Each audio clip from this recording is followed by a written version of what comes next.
Boom! What's up, everyone? Marc Lobliner, TigerFitness.com, alongside Juan Morel from Beast Sports Nutrition, makers of Beast Mode Black Amino Lights, and of course Beast Way. What's up, brother? Hey, what's up? Man, your quads, they're ridiculous. Thank you. Like, I have ridiculous quads for a 10-year-old girl compared to your quads. And, you know, we were talking about, because, you know, we have legs tomorrow. I like to just kind of feel out what someone's, you know, what someone does before we train, right? And I'm looking and I'm like, so what does this guy do to get such big quads? Like, obviously there's a genetic component. You've been training for a long time, your intensity. So I was thinking everybody want to know your top 3 tips for having big quads. And number 1 is something that I think every internet nerd will agree with. Do squats. Yes, squat and squat some more.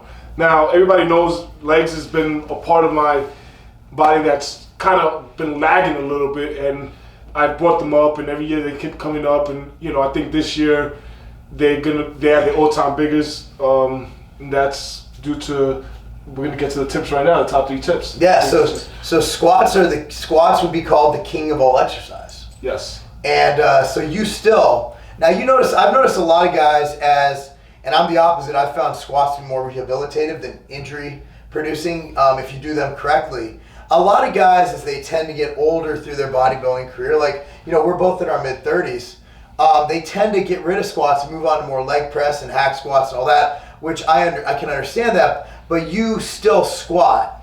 And so why do you think squats are so fundamental to someone's training program to build big quads? Well, I think when you squat properly, they definitely build legs like no other exercise. I mean, sometimes if you stop squatting for like a month, and the only reason I've stopped squatting for like a month is sometimes I might pull a glute and I just can't squat, or strain the knee that allows me not to squat, so I have to stick to the leg press. And when you go back to squatting, nothing gives that soreness.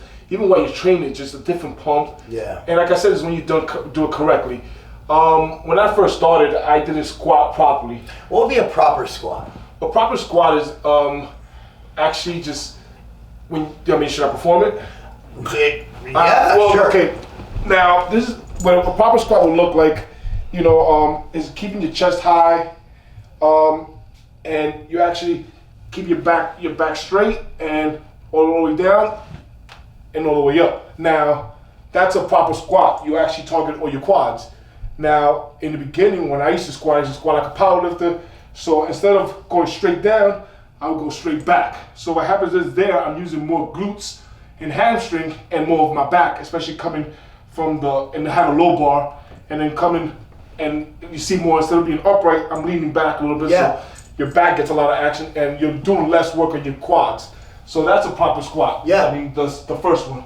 So, you know, I did a lot of front squats to get that form, and I stopped back squatting before. I just actually reintroduced it back because after, I think 2 years of just front squatting, my body's got adapted to the form of going straight up and down and keeping my body straight.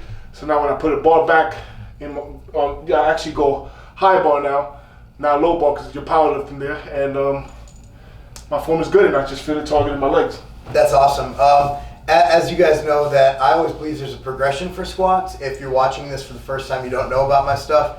I like people to start out, first of all, your core needs to be strong for a squat. So if you can't hold a plank for 1 minute, generally squatting might not be something you move on to, back squatting.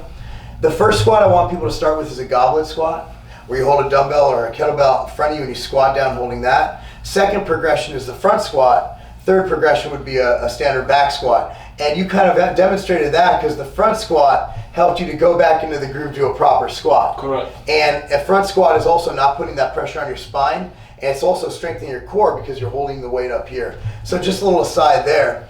So number 2 that you mentioned is to warm up properly.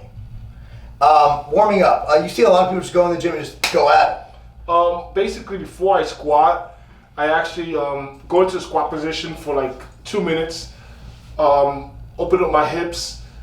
My knees need to be warmed up a little bit, just that's stretching my knees out as well. So I hold that for 2 minutes, get back up, hold it for another 2 minutes, and then before I even get into the workout, I'll do some light leg extensions, supersetting that with free squats. So just body weight squats, and I'll do about 20 or 30 reps. And just getting a lot of blood in the knees, in the legs, and getting into that motion. Then I'll go into the front squats or the back squat, whatever I'm going to start with. But I need to do that in order to even get in a good workout, because I can't just go cold. You need to warm up properly, you know, less injuries. You know, your workout will be a lot better. Because the thing is, sometimes let's say if you go right into the workout thinking, oh yeah, I feel good. Next you know, third set, now you just strained your knee. You know, your knee starts hurting. Yeah. Why? Because you didn't properly warm up, you know, so it's actually very important to warm up properly. Extremely important. And the number 3 thing would be use high volume. What do you mean by high volume? I do about 5 to 6 sets of front squats, 5 to 6 sets of back squats, about 6 to 8 sets of leg press, and you know, besides the first exercise, I do straight when it comes to the front squats, and then after that, I'm kind of supersetting the stuff. So I'm using 5 to 6 of 2 different kind of workouts. So you talk about 12 different at that point, you know. So it's a lot of sets, a lot of reps, and my reps on the leg press could go from 20 to 40.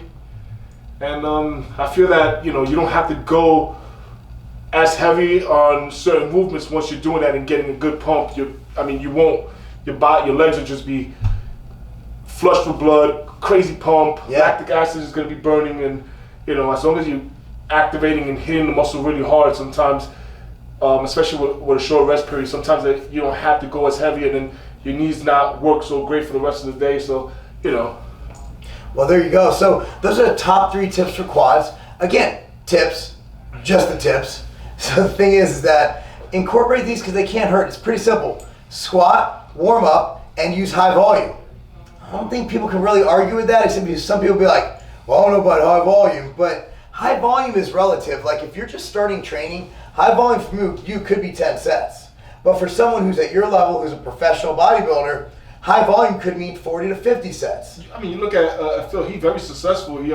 He has videos out there doing 36 sets, or I think it was 36 sets. It was something crazy like that. And I mean, to somebody, they'll be like, wow, that's crazy. Look at his legs. Can you, how you gonna tell the guy that he's doing something wrong? Yeah, I mean, in every big pair of legs I've seen, they usually, I mean, even Tom Platz back in the day, just watch a video of him, what was it, 500 pounds for 20 reps on squats?